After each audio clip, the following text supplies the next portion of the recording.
Competitive education centre की online classes में एक बार फिर से आपका स्वागत है। आज हम लोग पर्यावरण का ये जो 5वां पार्ट रहेगा, इसमें भारत की संकटापन्न यानी जो विलुप्त होती प्रजातियां हैं उसके बारे में पढ़ेंगे। यह इन्वायरमेंट का एक बहुत ही इम्पोर्टेंट टॉपिक है। यहाँ से क्वेश्चन पूछे जाने की संभावना बनती है। हालांकि पिछले एग्जाम में इससे क्वेश्चन नहीं आए थे इस पार्ट से, लेकिन ये बहुत ही इंपॉर्टेंट सेक्शन है बायोडाइवर्सिटी का। तो आइए देखते हैं जो भारत की संकटापन्न प्रजातियों के बारे में। इसके पहले मैं आपके माइंड में क्वेश्चन अराइज करना चाहता हूं कि क्या कोई प्रजातियां अचानक से विलुप्त हो जाती हैं? जैसे मान लो हम लोग किसी एरिया में गए, किसी पर्टिकुलर जो पारिस्थितिक तंत्र है या इकोसिस्टम है वहां गए और वहां हम लोगों ने देखा कि वहां किसी विशिष्ट प्रजाति की 1000 जीवें हैं, ठीक है। और कुछ साल बाद या कुछ महीनों या कुछ सालों बाद हम लोगों ने फिर से विजिट किया और वहां देखा कि ये जो जीवों की संख्या है, मान लो वो 800 रह गई है। यानी 1000 से अब उन जीवों की संख्या 1 साल के बाद अब वह जीवों की संख्या 800 रह गई है। तो क्या हम इसे डायरेक्ट यह कह सकते हैं कि अब विलुप्त हो रही है या कोई संकटग्रस्त है? तो इसके लिए एक अलग अलग क्राइटेरिया बनाया गया है कि किसी प्रजातियों को कब विलुप्त कहा जाएगा, कब उसे संकटग्रस्त कहा जाएगा, कब वह अत्यधिक संकटग्रस्त आएगा। इस प्रकार से अलग अलग उनके लिए कैटेगरी बनाया गया है, ठीक है। इतना आपको समझ में आ गया होगा। अब आगे मैं बढ़ता हूं तो एक और क्वेश्चन आता है कि क्या इसका कोई मापदंड तय किया गया है? तो बिल्कुल इसका एक मापदंड तय किया गया है। और मापदंड कौन तय करता है? तो मापदंड तय करने के लिए एक एजेंसी है जिसका नाम है IUCN। ये नाम आपने सुना होगा, IUCN। इसका पूरा नाम है international union for conservation of nature. Conservation of nature ये एक इंटरनेशनल संस्था है जो भारत की संकटापन्न प्रजातियों के बारे में के रिलेटेड कार्य करती है। हालांकि बहुत सारी संस्थाएं हैं, लेकिन उनमें से ये एक भी है, ठीक है। IUCN के बारे में याद रखिएगा कि जो इसकी स्थापना हुई थी, स्थापना ये 1948 में हुई थी। और 1948 में जब फ्रांस में इसकी स्थापना हुई थी तो उस समय यह IUPN के नाम से जाना जाता था। IUPN यानी international union for protection of nature. यहाँ पर कंजर्वेशन है, ये प्रोटेक्शन था, इस नाम से जाना जाता था। इसके बाद अभी वर्तमान में देखें तो इसका जो मुख्यालय है, इसका मुख्यालय है स्विट्जरलैंड में, स्विट्जरलैंड में, ठीक है। याद रखिएगा IUCN का वर्तमान में अभी मुख्यालय यानी हेडक्वार्टर कहाँ पर स्थित है? स्विट्जरलैंड में, ठीक है। इसके बारे में हम लोग क्यों पढ़ रहे हैं? इसका उद्देश्य बहुत महत्वपूर्ण है। इसके उद्देश्य की बात करें तो इसका उद्देश्य याद रखिएगा, जो IUCN है यानी international union for conservation of nature, यह लोगों को जो प्रकृति की विविधता है को बनाए रखने के लिए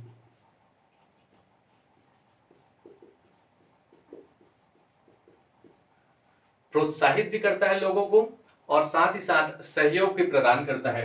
यानी लोगों को यह प्रकृति की विविधता बनाए रखने के लिए प्रोत्साहित व सहयोग प्रदान करता है, सहयोग प्रदान करता है। ये इसका एक उद्देश्य है। याद रखिएगा कि ये लोगों को प्रोत्साहित भी करता है जो पर्यावरण की जो विविधता है, और साथ ही साथ उनको इसमें सहयोग भी प्रदान करता है, ठीक है। दूसरा याद रखिएगा कि यह जो पर्यावरण है यानी जो हमारा एनवायरमेंट है उसके सतत उपयोग को बनाए रखना इसका एक और उद्देश्य है। यानी जो पर्यावरण है हमारा, आप जानते हैं कि अगर हम लोग इसका असीमित दोहन करें यानी एकदम फास्ट तरीके से दोहन करें तो आने वाली पीढ़ियों के लिए हमारे पर्यावरण में कुछ बचेगा ही नहीं। तो हमें इसे इस प्रकार यूज करना है कि आने वाली पीढ़ियों के लिए भी पर्यावरण बचा रहे। इसे ही हम लोग इसका सतत उपयोग करेंगे, ठीक है, सतत उपयोग। क्योंकि आने वाली पीढ़ियों का भी यह अधिकार है कि उन्हें भी एक स्वच्छ पर्यावरण मिले। ठीक है, तो ये इसका एक और उद्देश्य याद रखिएगा।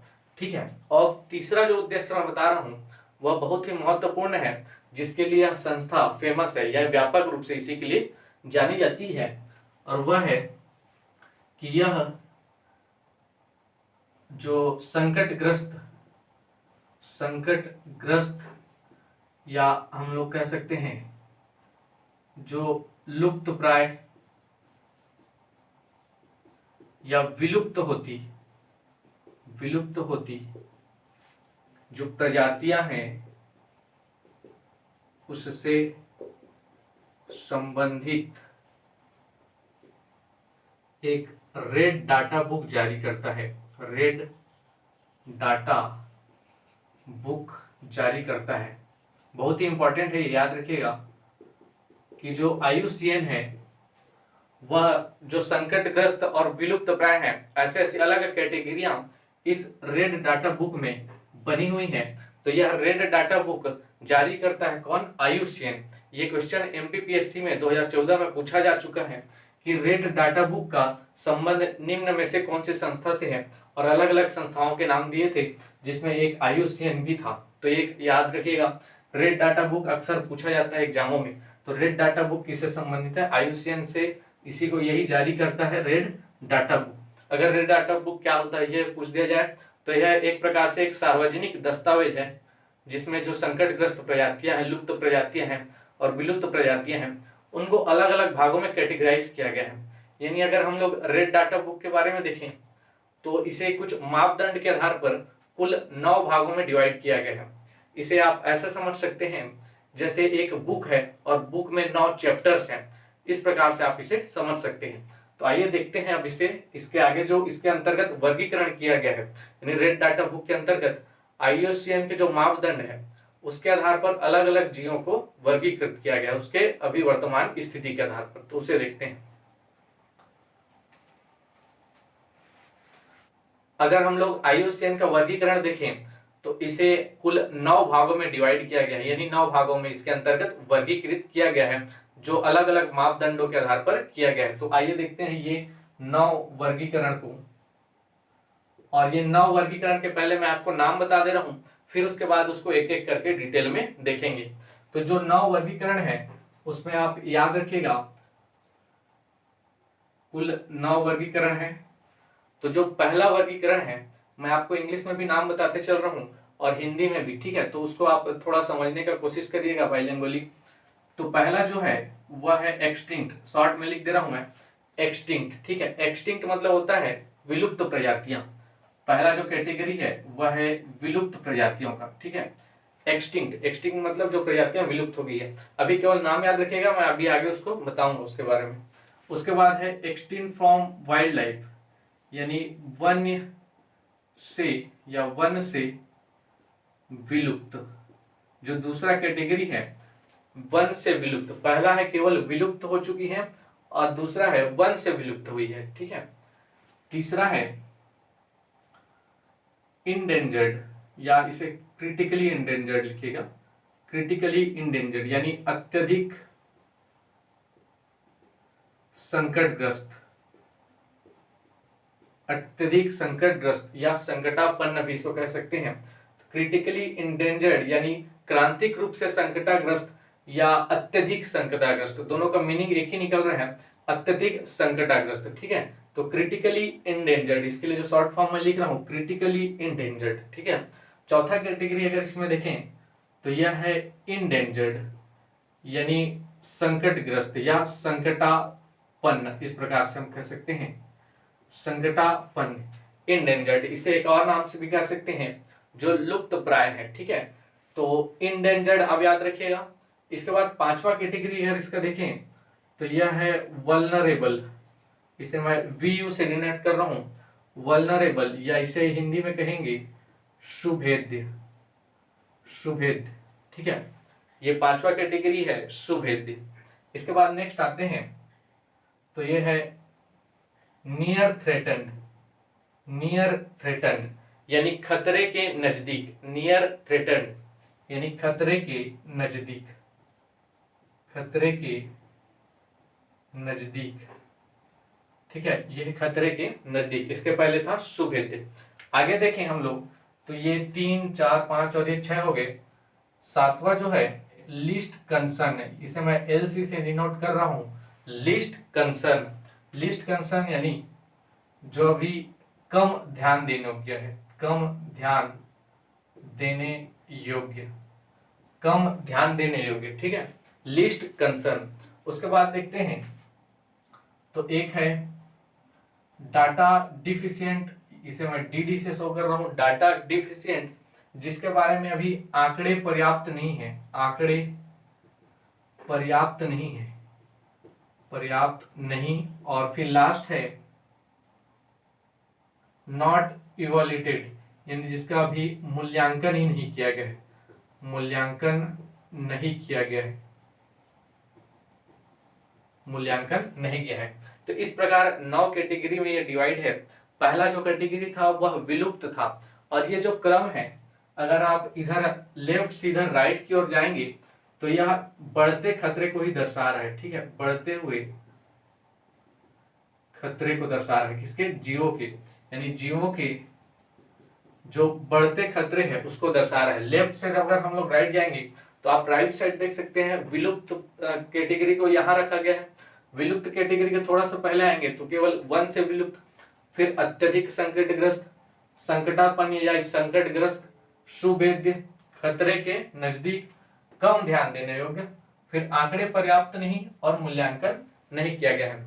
इसमें से जो ये कैटेगरी है यहां से ये 7, इसके बारे में तो हमें मूल्यांकन किया गया है, यहां तक का मूल्यांकन किया गया है। ठीक है, लेकिन ये जो यहां तक आंकड़े पर्याप्त नहीं तक, यहां तक का मूल्यांकन किया गया है। ये वाला जो लास्ट वाला है इसका अभी मूल्यांकन ही नहीं हुआ है। ठीक है, इसके अतिरिक्त ये जो कम ध्यान देने योग्य है, यहां से विलुप्त तक की अगर हम लोग श्रेणी को देखें या इसका जो डिवीजन देखें तो यहां तक का हमको आंकड़ा पर्याप्त मिला है, यानी इसके बारे में सारी डिटेल हमको पता है, कम ध्यान देने योग्य से लेकर विलुप्त तक के प्रजातियों के बारे में। ठीक है, अब हम लोग यहाँ से शुरू करते हैं और एक एक का जो मापदंड है उसको देखते हैं, क्योंकि एग्जाम में ऑप्शन बना के आपसे पूछ सकता है कि कोई प्रजाति अत्यधिक संकटग्रस्त या क्रिटिकली इंडेंजर्ड कब कही जाएगी, और 4 ऑप्शन दे देगा, तो उससे रिलेटेड ऑप्शन हमको पता रहना चाहिए, तब वह क्वेश्चन आगे फिर बन पाएगा। तो आइए देखते हैं अब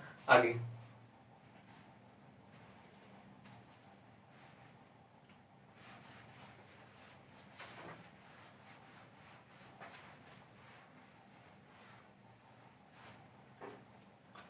यहाँ प्रजाति के नाम भी पूछे जाते हैं, यहाँ प्रजाति के कुछ नाम भी पूछे जाते हैं, लेकिन जो प्रजाति के नाम पूछे जाते हैं वो अक्सर ऐसे नाम पूछे जाते हैं जो या तो अत्यधिक संकटग्रस्त रहते हैं या संकटग्रस्त की श्रेणी में रहते हैं, ऐसे नाम अक्सर पूछे जाते हैं। दूसरा, ऐसे नाम पूछे जाते हैं जो वर्तमान में चर्चित रहते हैं, यानी अगर किसी विशेष प्रकार की प्रजाति को अगर देखा जाता है जो विलुप्ति के कगार पर है तो उसे भी चर्चित में मान सकते हैं हम लोग, या किसी को शिफ्ट किया जाता है, कोई अचानक से अत्यधिक संकटग्रस्त से संकटग्रस्त में शिफ्ट होता है और वर्तमान में अगर चर्चित रहता है तो ऐसे प्रजातियों के बारे में नाम पूछ लिया जाता है। हमको बहुत सारी सभी प्रजातियों के नाम को नहीं याद रखना है, केवल जो चर्चित है उसी के बारे में नाम को आपको याद रखना है। तो आइए सबसे पहले जो कैटेगरी हमने किया था उसके बारे में देखते हैं, और वह है विलुप्त। विलुप्त तो कोई भी प्रजाति को जब हम रेड डाटा बुक के बारे में बात करते हैं तो यह 50 वर्षों के रिकॉर्ड के आधार पर बनाया जाता है। जो रेड डाटा बुक में जो कैटेगराइज किया गया है वह 50 वर्षों के उस जीव के रिकॉर्ड को देखते हुए उसे अलग अलग वर्गों में रखा जाता है। तो अगर किसी जीव को विलुप्त घोषित करना है तो याद रखिएगा, किसी भी प्रजाति के जीव को विलुप्त तब कहा जाएगा जब पिछले 50 वर्षों तक, पिछले 50 वर्षों तक उस प्रजाति के कोई भी जीव जीवित ना बचे हों, जीवित ना बचे हों। ठीक है, अगर पिछले 50 वर्षों तक कहीं भी उस जीव को जीवित नहीं देखा गया है तो हम उसे विलुप्त प्रजाति कह सकते हैं। जैसे आप एग्जाम्पल आप देख सकते हैं इसका, जो डायनासोर है, डायनासोर, तो डायनासोर को हम कह सकते हैं यह कई सौ सालों से या कई हजार सौ सालों से यह हमें दिखाई नहीं दिया है, और केवल यह रिकॉर्ड करता है कि अगर पिछले 50 वर्षों तक कोई प्रजाति का जीव दिखाई नहीं देता है तब हम इसे विलुप्त घोषित कर देते हैं। हालांकि कभी कभी ऐसा भी होता है कि कोई प्रजाति जिसे विलुप्त घोषित कर दिया जा चुका रहता है वह दिखाई देता है, तो फिर से उसे उसके पहले वाले जो कैटेगरी है उसमें शिफ्ट कर दिया जाता है। ठीक है, तो ये चीज याद रखिएगा, विलुप्त कब कहा जाएगा, तो पिछले जब 50 वर्षों तक उस प्रजाति के कोई भी जीव देखने को न मिले हों।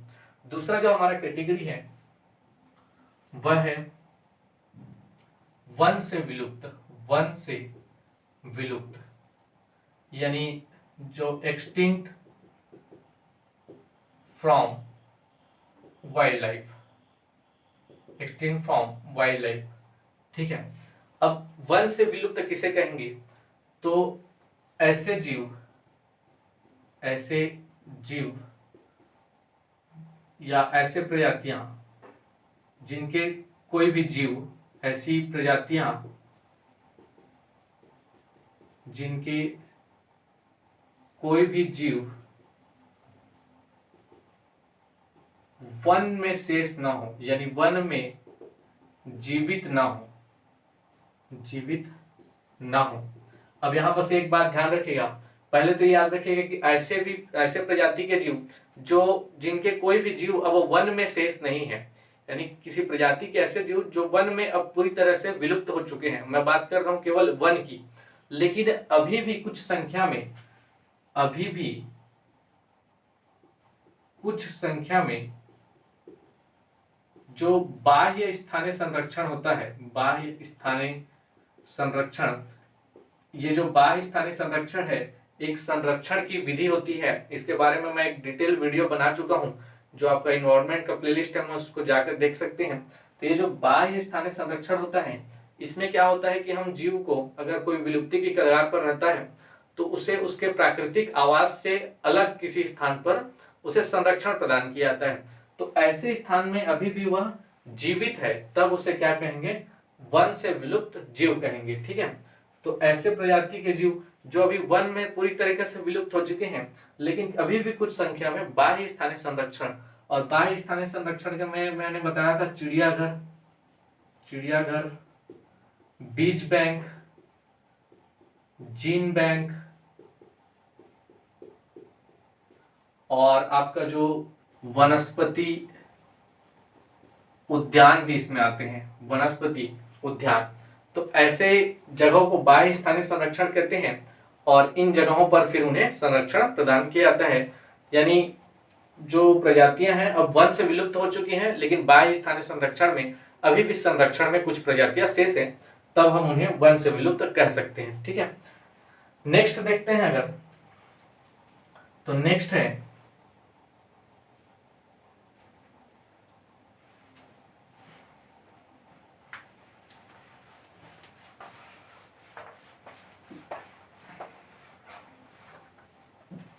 हमारा क्रिटिकली इंडेंजर्ड, या हम इसे कह सकते हैं अत्यधिक संकटग्रस्त, अब अत्यधिक संकटग्रस्त होने के कुछ पैमाने तय किए गए हैं IUCN द्वारा, तो ये पैमाने आपको याद रखने होंगे। तो अत्यधिक संकटग्रस्त किसी भी प्रजाति के जीव को कब कहा जाएगा, तो पहला तो याद रखेगा जब उस पिछले 10 वर्षों में, ठीक है, पिछले 10 वर्षों में उस प्रजाति के कोई 90% जो जीव है वो समाप्त हो चुके हों। पहला जो इसका क्राइटेरिया है कि पिछले 10 वर्षों में उस प्रजाति के 90% जीव समाप्त हो चुके हो। ठीक है, पिछले 10 वर्षों में उस प्रजाति के 90% जीव समाप्त हो चुके हो। यहाँ कहने का तात्पर्य है अगर 10 साल पहले किसी विशेष क्षेत्र में 100 जीव थे और वहां के अब 10 साल बाद यानी 2010 में जब 100 जीव थे और वर्तमान 2020 में अगर केवल 10 जीव ही शेष बचे यानी 90% जीव समाप्त हो चुके हैं, तब हम उसे अत्यधिक संकटग्रस्त की श्रेणी में रखते हैं। अत्यधिक संकटग्रस्त, याद रखिएगा नाम, ठीक है। दूसरा इसका क्राइटेरिया है, और इनमें से कोई भी फुलफिल करे तो वह अत्यधिक संकटग्रस्त की श्रेणी में आएगा। दूसरा या तो ये होना चाहिए या ये होना चाहिए कि जो उसके वयस्क प्रजातियां हैं, उसके वयस्क, उस प्रजाति के जो वयस्क जीव हैं,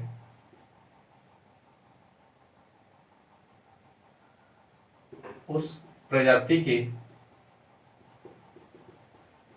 वयस्क जीवों की संख्या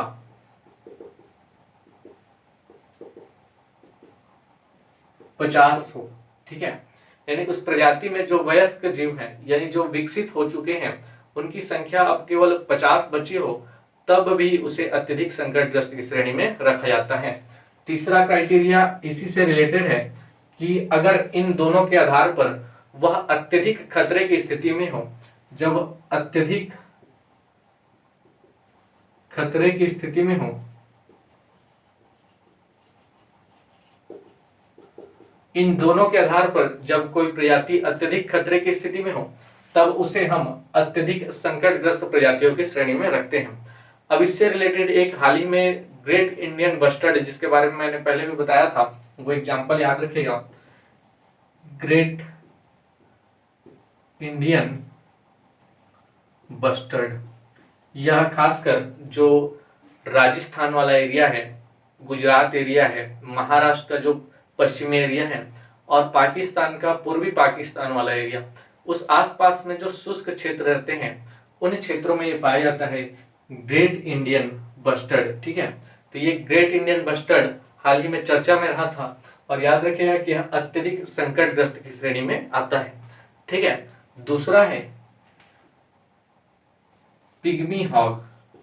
पिग्मी हॉग, इसके बारे में भी मैंने बताया था कि यह जो हिमालय है, पूर्वी हिमालय यानी जो हमारा इंडिया का नॉर्थ ईस्ट वाला स्टेट्स है, उस साइड में अगर पूर्वी हिमालय में देखें तो उस साइड पाया जाता है यह पिग्मी हॉग, ठीक है। तो यह भी याद रखिएगा कि यह अत्यधिक संकटग्रस्त की श्रेणी में है। तीसरा बात करते हैं तो जो पिंक हेडेड डक है, पिंक हेडेड डक, यह भी अत्यधिक संकटग्रस्त की श्रेणी में आता है, पिंक हेडेड डक। एक और जीव का नाम बताऊं मैं तो वह है हिमालयन बटेर। हिमालयन बटेर, बटेर मतलब जो तीतर होते हैं उन्हीं को ही बटेर कह दिया जाता है। तो यह हिमालयन बटेर है। हिमालयन बटेर नाम से स्पष्ट हो रहा है कि हिमालयी क्षेत्रों में पाया जाएगा, तो हिमालयन बटेर, ठीक है। ये नाम याद रखिएगा। एक और नाम याद रखिएगा, जो घड़ियाल है, चंबल नदी क्षेत्र में बहुत सारे घड़ियाल पाए जाते हैं और यह घड़ियाल भी अत्यधिक संकटग्रस्त की श्रेणी में अभी वर्तमान में स्थित है, ठीक है। तो इन्हें भी अत्यधिक संकटग्रस्त की श्रेणी में रखा गया। ये कुछ एग्जाम्पल है जिन्हें याद रखिएगा। खासकर ये जो ग्रेट इंडियन बस्टर्ड वाला है, इसे याद रखिएगा कि अत्यधिक संकटग्रस्त की श्रेणी में रखा गया है। आगे हम लोग बात करते हैं तो जो नेक्स्ट टाइप है या इसका जो नेक्स्ट श्रेणी है वह है संकटग्रस्त श्रेणी। संकटग्रस्त श्रेणी, और कोई भी प्रजाति संकटग्रस्त श्रेणी में रखी जाएगी यदि पहला क्राइटेरिया याद रखिएगा, पिछले 10 वर्षों में उस प्रजाति के 70% जीव समाप्त हो चुके हों। पिछले 10 वर्षों में उस प्रजाति के 70% जीव समाप्त हो चुके हों। इसके पहले जब मैंने अत्यधिक संकटग्रस्त बताया था तब वहां बस यहाँ पर 70 के स्थान पर था 90, और 90 से भी घटकर अगर 70% अभी 90 पहुंचा नहीं है, 90 से पहले अभी 70 आएगा, तो 70% जब जीव समाप्त हो चुके रहते हैं तब जाकर हम उसे संकटग्रस्त की श्रेणी में रख देते हैं। अगर 70 से फिर ये 90 हुआ यानी ज्यादा अगर उसके प्रजाति के जीव समाप्त हो गए तब हम उन्हें अत्यधिक संकटग्रस्त की श्रेणी में रखते हैं। तो यहाँ पर याद रखिएगा कि यहाँ पर 70% है, 70%, ठीक है। दूसरा जिसका क्राइटेरिया है तो यहाँ पर भी जो वयस्क जीव है उसके उस प्रजाति के जो वयस्क जीवों की संख्या है वह 250 के आसपास बची हो। तो यहाँ पर याद रखिएगा उस प्रजाति के जो वयस्क जीव है, वयस्क जीव यानी जो विकसित हो चुके हैं, ठीक है, तो वयस्क जीवों की संख्या यदि 250 शेष बची है तब हम उसे संकटग्रस्त की श्रेणी में रखते हैं। तो ये दो क्राइटेरिया याद रखिएगा। पहले वाले के लिए हमने यहाँ पर 70 की जगह बताया था 90 और यहाँ पर 250 की जगह बताया था 50। तो ये 250 है, याद रखिएगा। और जो इसका तीसरा क्राइटेरिया है उसके बारे में वह इन्हीं दोनों पर डिपेंडेंट रहेगा कि ऐसी प्रजाति जिन पर अभी संकट हो, ठीक है, यानी जो अभी संकट की स्थिति में हो, ऐसी प्रजाति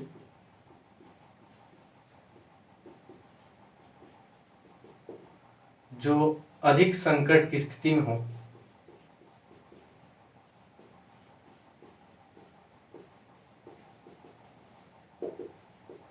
तब हम उन्हें कह लेंगे संकटग्रस्त प्रजातियां। तो ये 3 क्राइटेरिया है मोस्ट, उसको याद रखिएगा। नेक्स्ट हम पार्ट में चलते हैं। तो उसके बाद जो पार्ट है वह है सुभेद्य। जो हम लोग 5वां पार्ट देख रहे हैं वह है सुभेद्य या इसे वल्नरेबल कहते हैं। सुभेद्य से तात्पर्य होता है कि वह ऐसी स्थिति में है कि कभी भी उसमें खतरा आ सकता है। सुभेद्य यानी आसानी से जिसे भेदा जा सकते हैं, तो वह ऐसी पोजीशन में है जहां कभी भी उसको खतरा आ सकता है, यानी वह बॉर्डर लाइन पे है खतरे पे, ठीक है, तो उसे हम कहेंगे सुभेद्य। और इसके लिए भी क्राइटेरिया है। तो इसके लिए क्या क्राइटेरिया है? पिछले 10 वर्षों में, अब हम इससे नीचे चलेंगे, अभी 70% था तो इससे कम, पिछले 10 वर्षों में उस प्रजाति की 50% जीव समाप्त हो चुके हों।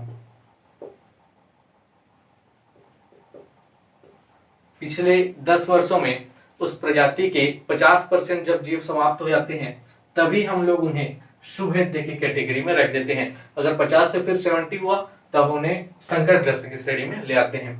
दूसरा जो क्राइटेरिया है वो याद रखिएगा कि उस प्रजाति के 10,000 जीव शेष बचे हो। यहाँ पर जो जीव है वह वयस्क जीवों की ही बात हो रही है। तो उस प्रजाति के 10,000 वयस्क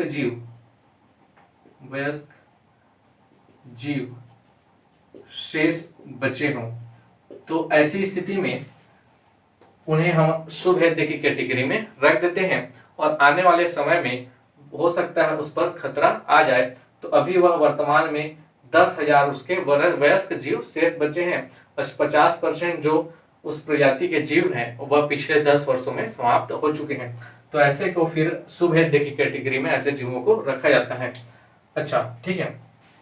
अब यहाँ जो संकटग्रस्त प्रजातियां हैं और ये सुभेद्य प्रजातियां हैं, इनके कुछ एग्जाम्पल्स के नाम याद रखिएगा।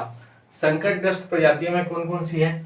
तो एक तो नाम याद रखिएगा जो गंगा डॉल्फिन है।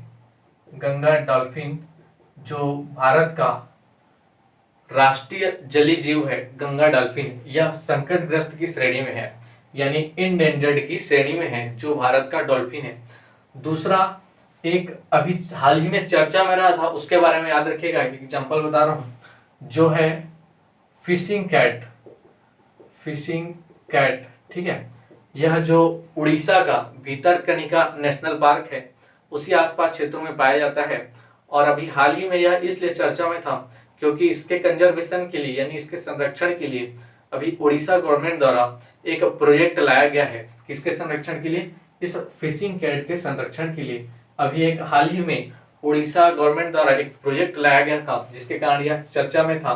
तो याद रखिएगा फिशिंग कैट किस कैटेगरी में है? तो IUCN द्वारा इसे संकटग्रस्त की कैटेगरी में, यानी इंडेंजर्ड कैटेगरी में रखा गया है, ठीक है, या इसे लुप्त प्राय भी हम लोग कहते हैं, मैंने बताया था। तो आगे बढ़े अगर, तो फिर जो नेक्स्ट है हमारा, अच्छा इसका एग्जांपल देख रहे थे हम लोग सुभेद्य, ठीक है। तो सुभेद्य की कैटेगरी में याद रखिएगा कुछ जीव हैं और उनके नाम है, एक सींग वाला गेंडा, ठीक है। ये जो एक सींग वाला गेंडा है यह आसाम में कांजीरंगा नेशनल पार्क के आसपास क्षेत्रों में पाए जाते हैं। मूलतः कांजीरंगा नेशनल पार्क में भी यह पाया जाता है एक सींग वाला गेंडा। इसके बारे में याद रखिएगा, ठीक है। ये एक इंपॉर्टेंट एग्जाम्पल हो जाता है, इसको याद रखिएगा, ठीक है। अगर हम लोग आगे बढ़े तो जो नेक्स्ट कैटेगरी है वह है सुभेद्य के बाद नियर थ्रेटेंड यानी खतरे के नजदीक। नियर थ्रेटेंड या खतरे के नजदीक। तो ऐसे जीवों की प्रजातियां जो खतरे के नजदीक में हो, यानी वर्तमान में तो इसकी संख्या लाखों में है, ठीक है, वर्तमान में इसकी संख्या लाखों में है, और यह उपरोक्त में से जो अभी मैंने बताया उपरोक्त में से किसी भी कैटेगरी में नहीं आता हो।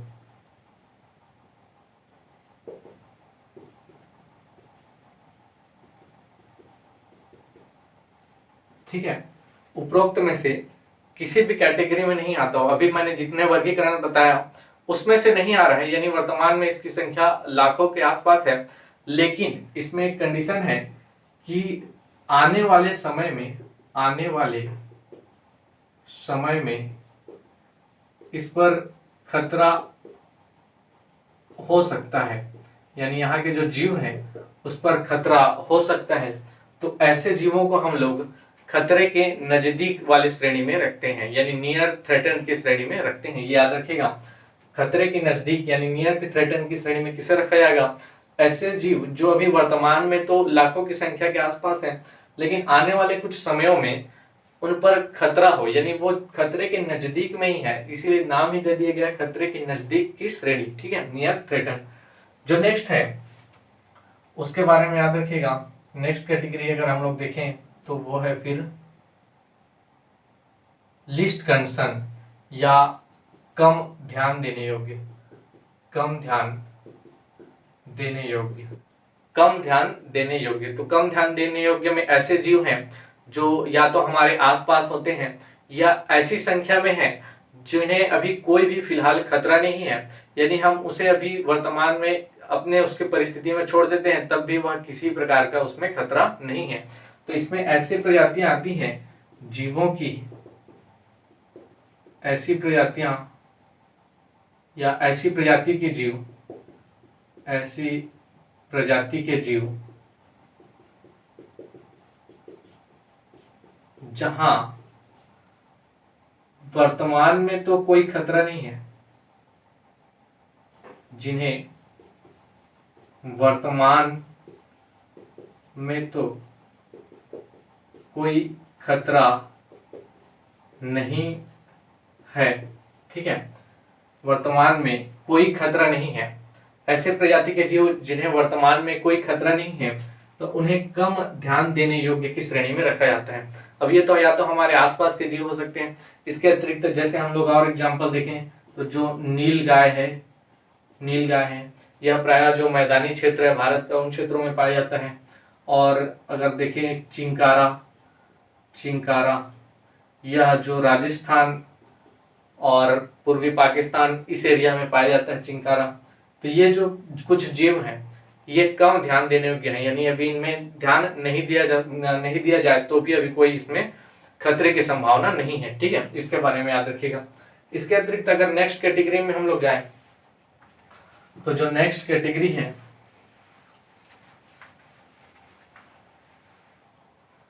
वो है आंकड़े अपर्याप्त। अब आंकड़े अपर्याप्त नाम से स्पष्ट है डाटा डिफिशिएंट, यानी जिसके बारे में हमें अभी कंप्लीट जानकारी हमें अभी मिली ही नहीं है। कंप्लीट जानकारी हम उसके बारे में इकट्ठा ही नहीं कर पाए हैं कि उसके लिए किस प्रकार की पर्यावरणीय दशा चाहिए, अनुकूल जो उसकी परिस्थितियां हैं, किस क्षेत्र में ज़्यादा विशेष कर पाई जाती हैं, किस क्षेत्र की स्थानीय प्रजातियां हैं। इस प्रकार से हम उसके बारे में जो कंप्लीट डिटेल्स है यानी कंप्लीट उसकी जानकारी है वो भी हम जान ही नहीं पाए हैं। तो ऐसे जीवों को फिर आंकड़े अपर्याप्त की श्रेणी में रखा गया है। और जो नेक्स्ट श्रेणी है वह है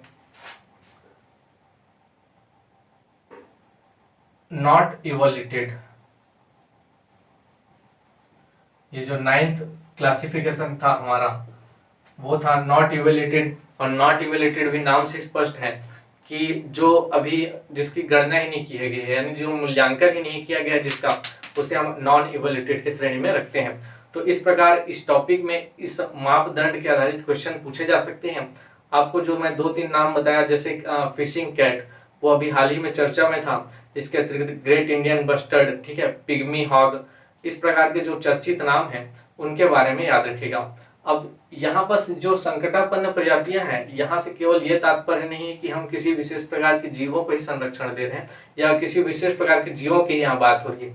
यहाँ पर जो प्रमुख वनस्पतियां हैं, जीव में दोनों शामिल होते हैं, वनस्पतियां और जो एनिमल्स हैं, ठीक है, वो भी शामिल होते हैं। साथ ही साथ जो कवकों की भी प्रजातियां हैं उसको भी इस कैटेगरी में बांटा गया है। तो ये सारी चीजें एक बार आप रिवाइज करिएगा और इसके आधार इसके संबंधित जो एमसीक्यूज है उसको सॉल्व करके देखिएगा। फिर ये टॉपिक जो है आपका कंप्लीट माना जाएगा। ठीक है, थैंक यू।